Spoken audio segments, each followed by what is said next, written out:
모래시계 검사 홍준표의 국가대개혁, 대한민국을 세탁기에 한번 넣고 확 한번 돌리고 1년만 돌리고 정권을 시작하겠습니다.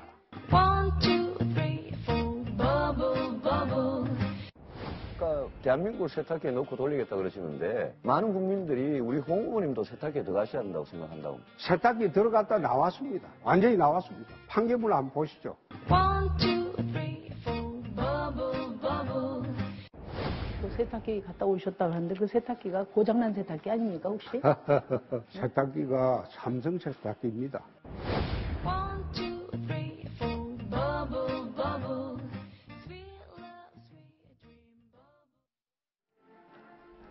네, 어제 있었던 TV 토론회, 이 자리에서는 많은 말들이 나왔는데요. 자, 길준긴 기자, 그 어제 토론회가 상당히 많은 이야기가 나누어졌지만 그 가운데 뭐 유행어를 만들다시피 한 사람은 단연 홍준표 후보였어요. 자유한국당에. 이유가 있죠? 원래 홍준표 후보가 항상 말씀을 거침없이 하는 스타일이죠. 그렇죠. 그리고 상대 후보를 많이 자극하기도 하고요. 네. 그 중에 하나가 아까도 언급됐지만 세탁기를 넣고 돌리겠다, 대한민국을. 뭐 그 세탁기는 삼성 세탁기다. 네. 이런 참 공식적인 대선 후보 토론회에서는 듣기 어려운 그런 표현들 때문에 네. 많은 화제가 됐었던 것 같습니다. 사실 뭐 어려운 정책 얘기 그리고 민감한 감정이 섞인 후보들 간의 언쟁도 많긴 많았지만 좀 홍준표 후보의 저런 재치 있는, 어떻게 보면 재치 있고 어떻게 보면 막말이라고 비난을 받기도 하는데요. 저런 말들 때문에 시청자들이 잠시나마 좀 즐거운 순간도 있었던 건 사실이었습니다. 자, 오늘 이 코너에서는요, 나경원 자유한국당 의원을 스튜디오로 모셔서 자, 자유한국당 내의 분위기도 알아보고요. 또 외교 안보에 대해서 전문가죠, 나경원 의원께서. 그래서 이와 관련된 얘기도 몇 가지 더 나눠보도록 하겠습니다. 안녕하십니까? 안녕하세요. 네. 어제 TV 토론회 보셨죠? 저는 사실은 끝까지는 못 보고요. 네. 중간중간 봤습니다. 네. 그래서 총체적으로 봤을 때 어떤 느낌을 가지셨고 어떤 후보가 좀 인상에 남는지 간단하게 짧게 그냥 소감만 좀 해주시죠. 꼭 굳이 홍준표 후보를 칭찬하지는 않으셔도 됩니다.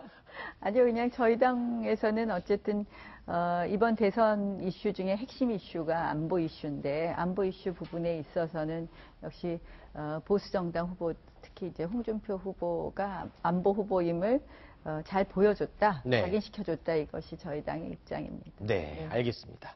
자, 길준규 차장, 예. 하정대 위원 또 질문. 예.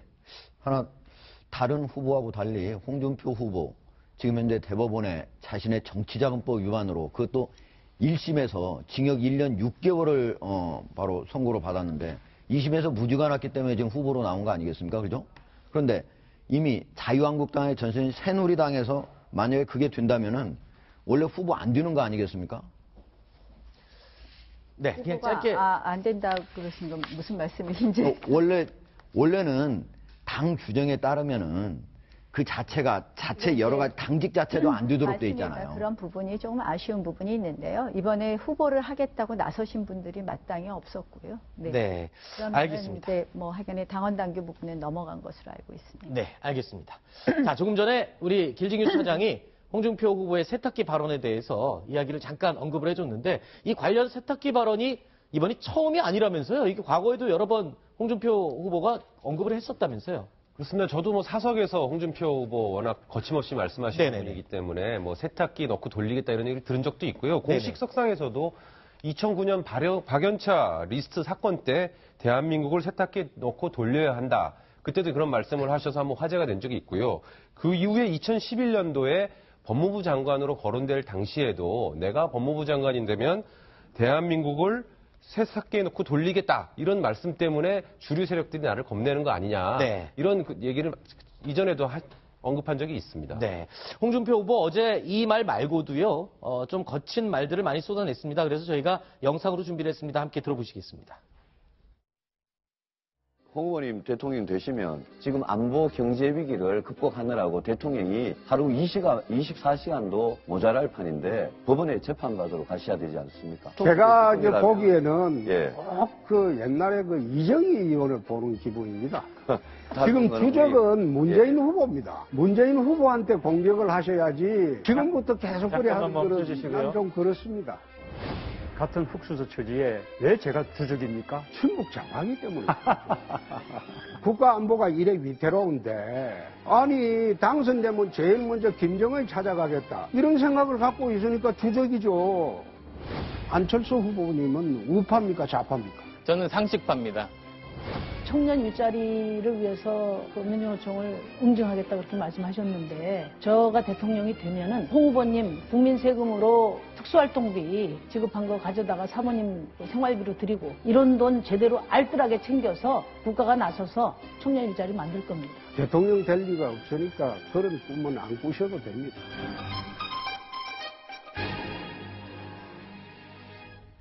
자, 요 마지막 발언, 심상정 후보를 향해서 대통령 될 리가 없으니까 그런 생각 안 하셔도 된다. 저 두 분께서 어떻게 보셨습니까? 여성한 변호사는 저런 발언은 조금 도를 지나친 발언이 아닐까 이런 지적이 좀 있는데요. 제가 보기에도 네.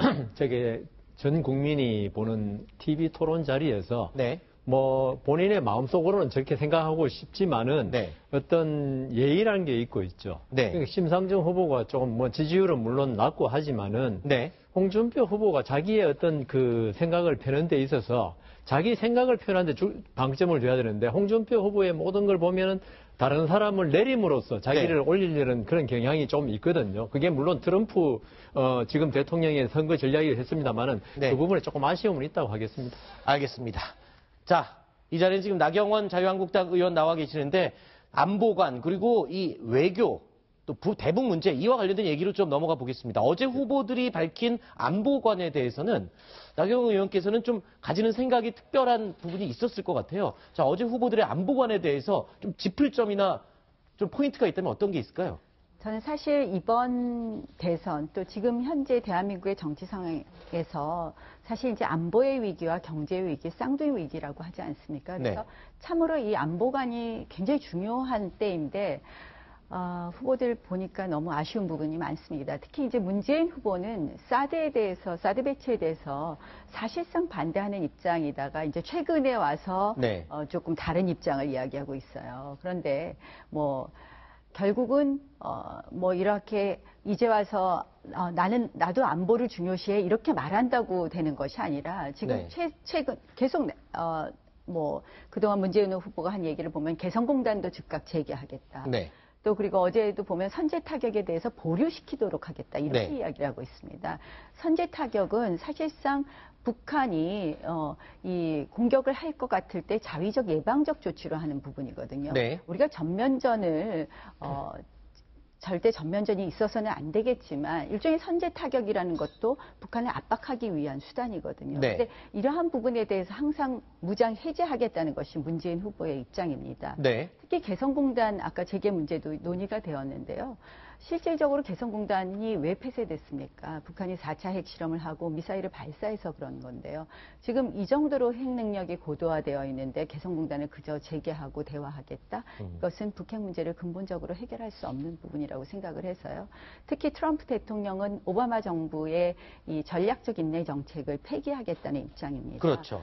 그런데 우리 정부가 실질적으로 이러한 어떻게 북핵 문제를 해결하겠다는 의지 없이 그리고 신뢰관계를 쌓지 못한다면 대한민국과 어떠한 정보 공유도 하지 않을 것이고 네. 그 가운데서 우리 국익이 철저히 배제될 수 있다고 생각을 합니다. 그래서 매우 걱정하고 있습니다. 제가 조금 네. 전에도 무슨 네거티브 막 공방하는 거 봤는데요. 네네. 이거 지금 그거 할 때가 아닌데 아하. 안보관에 대해서 우리가 조금 더 철저히 좀 생각하고 또 그렇군요. 거기에 대해서 우리가 좀 국민들이 현명한 판단을 하셔야 될 텐데 그런 걱정이 있습니다. 그런데요. 예. 그 문재인 후보의 그 안보 불안에 대해서 이제 말씀을 해주셨는데 뭐 그거는 뭐 국민들이 이제 판단하실 거고 그럼에도 불구하고 홍준표 후보가 어제 TV 토론회에서 문재인 후보를 친북 좌파라고 얘기를 했습니다.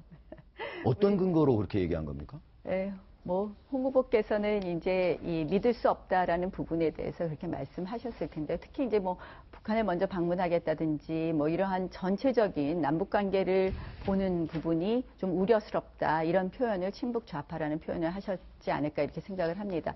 사실 이제 친북 좌파라는 용어를 어떻게 정의하느냐 여러 가지가 있겠죠. 근데 사실은 제가 이제 얼마 전에 태영호공사를 만나서 이야기를 나누기도 했는데요.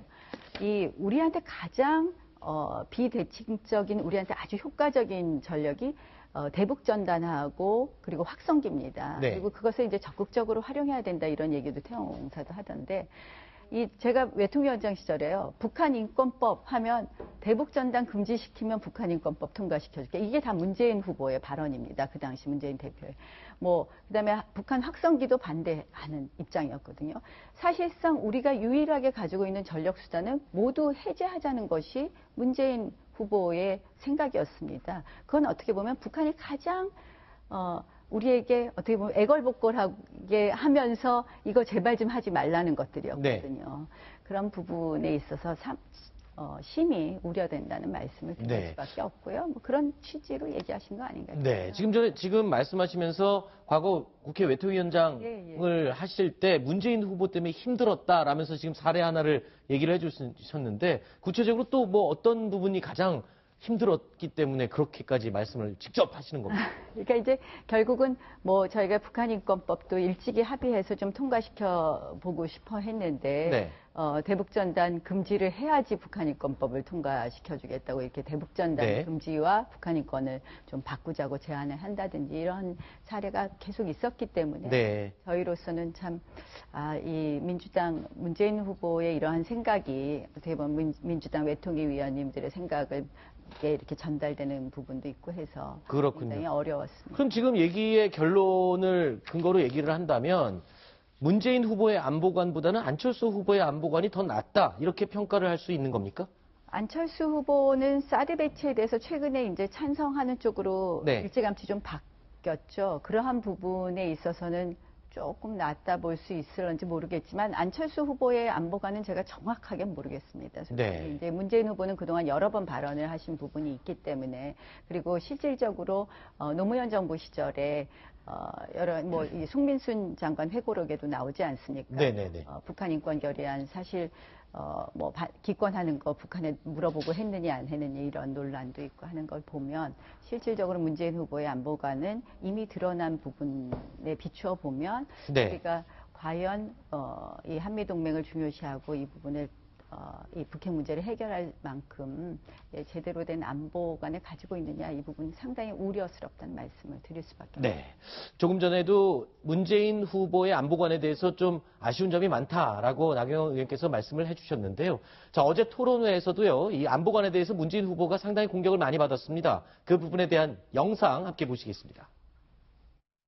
사드 찬성하십니까? 찬성, 반대 또는 배치 또는 배치 철회 양쪽의 가능성을 다 열어두고 다음 정부로 미루자고 하는 것입니다. 처음에는 반대하셨지 않습니까? 졸속한 결정이라고 예. 했고 우리 내부에 충분한 공론화가 없었다고 비판했죠. 그런 애매한 입장을 취하니까 자꾸 중국에 지금 우리가 놀아나는 거 아닙니까? 문 후보님께서 민주당 경선이 끝나고 나서 북한이 핵 도발을 강행하면 사드를 배치할 수밖에 없다 이렇게 말씀하셨단 말입니다. 5차 핵실험 때까지는 반대하다가 6차 핵실험하면 찬성한다? 저는 그거는 이해할 수가 없습니다. 그리고 이거는 선거를 앞두고 박근혜 정부가 북핵 폐기를 위한 노력을 제대로 한번 해보지 못했지 않습니까? 저는 해낼 수 있습니다.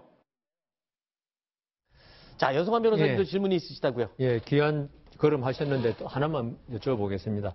지금 미국에서는 있죠. 이번에 트럼프 후보가 개인적인 어떤 결격 사유라든가 단점이 많지만은 어떤 오바마 정부의 그 8년 동안의 진보적인 어떤 정책에 대한 반감으로 트럼프가 됐다고 보거든요. 이번에 홍준표 후보는 개인적인 역량은 차치하고 보수 정권 지금 9년이죠. 9년에 대한 어떤 반발 심리, 그다음 정책에 대한 반발 심리 이런 게 결국은 진보에 대한 지지로 많이 가고 있는 것 같은데요. 이걸 갖다가 어떤 깨뜨릴 수 있는 비책이 있으신지. 그러니까 홍준표 후보의 개인적인 역량을 제외하고 어떤 그 자유한국당 자체에서 이걸 빨리 돌파를 해야지 어떤 지지를 얻을 수 있을 것 같은데. 사실은 제가 아까 말씀드린 것처럼 안보의 위기와 경제의 위기다. 근데 그걸 극복하기 위해서는 사실 지금은 제일 필요한 게 보수의 가치라고 생각을 합니다. 이 안보 위기를 헤쳐가려고 해도 정말 한미 간의 굳건한 신뢰가 필요하고요. 결국 미국이 우리 안 믿으면 아무것도 공유하지 않을 거고요. 신 H슨 라인이라고 그러죠. 네. 결국은 우리를 버릴 거라고 생각을 합니다. 결국 우리의 국익을 생각해서 지금 안보 상황에서 역시 보수 가치가 필요한 때고 또 경제 상황도 저는 지금은 사실은 우리가 굉장히 뭐 미국이 금리도 인상하고 뭐 여러 가지 상황에서 오히려 지금 경제 자유화가 필요한 때 아니냐. 그래서 사실은 지금은 보수 가치가 필요한 때입니다. 그래서 그러한 부분을 좀 호소하고 싶은데요. 사실 저희가 뭐 잘못했다고 먼저 반성하는 게 먼저겠죠. 근데 네. 보수 정권 10년 동안 뭐 했냐 막 이렇게 말씀하실 때는요. 조금 답답한 게 사실 저는 이제는 좀 발목 잡기 정치가 끝내야 된다고 생각을 하는데요. 저쪽에 안 돼야지 우리가 뭘 할 기회가 있다. 이런 심리가 있는 것 같아요. MB정부 들어서자마자 소고기 촛불 시위로 얼마나 MB정부를 흔들었습니까? 사실 늘 이 발목 잡기로 이렇게 어떻게 보면 우리가 해야 될 일들은 못 해왔거든요. 그래서 저는 그런 면에서 새로 탄생하는 정부는 어찌됐든 어느 정당도 소수 여당이거든요. 그런 협치 또는 뭐 통합정부 이러한 부분에 대해서 고민해 봐야 된다고 생각을 합니다. 알겠습니다. 그런데 또 나경원 의원님 계시니까 이 질문을 안 할 수가 없습니다. 바른정당 창당 당시에 당연히 나 의원께서는 그쪽으로 합류를 하실 거다라고 생각을 하신 분이 많았는데 자유한국당에 남으셨거든요. 남으신 이유가 뭔지 좀 알기 쉽게 좀 시원하게 얘기 좀 해주시죠. 제가 욕을 양쪽으로 먹고 있어요. 네. 탄핵을 했다고 욕을 먹고 네. 안 갔다고 또 욕을 먹는데요. 저는 보수의 가장 중요한 가치는 책임이라고 생각을 합니다. 네. 그래서 잘못된 부분에 대해서는 우리 스스로 책임을 지는 게 맞다고 생각을 했기 때문에 탄핵을 했고요. 네. 그 다음에는 사실은 저희가 탈당을 하느냐 마느냐 이러한 부분은 다른 것이 아니라 정말 이 탄핵에 이르기까지 한 국정농단의 책임 있는 친박 몇 명을 당에서 쫓아내느냐 마느냐에서 못 쫓아내니까 전부 나가자라는 의미에서 탈당 논의가 시작이 된 거였거든요. 네. 그런데 그래서 제가 적어도 한 50명 이상이 나가야 된다라는 것을 내부에서 논의를 했고요. 그 다음에 우리가 만약에 탈당을 하게 되면 그 당의 이 지향하는 가치에 대해서 토론을 하는 게 먼저라고 이야기했는데 그러한 부분이 생략된 채 이렇게 너무 빨리 가시면서 사실상 제가 합류하는 것보다는 이 당에서 네. 새롭게 보수 가치를 건강한 보수 정당을 만드는 게 맞고 네. 그렇게 하는 것이 맞겠다고 생각해서 남았고요. 사실은 저는 우리가 이 선거 과정이나 선거 이후에 보수가 다시 통합하는 노력을 해야 된다고 생각합니다. 네, 알겠습니다. 자, 어려운 발걸음해서 스튜디오에까지 직접 출연해 주셔서 너무 감사하고요. 다음에 기회 있으면 또 좋은 기회 잡아서 얘기 나눠보겠습니다. 오늘 나와주셔서 고맙습니다. 감사합니다.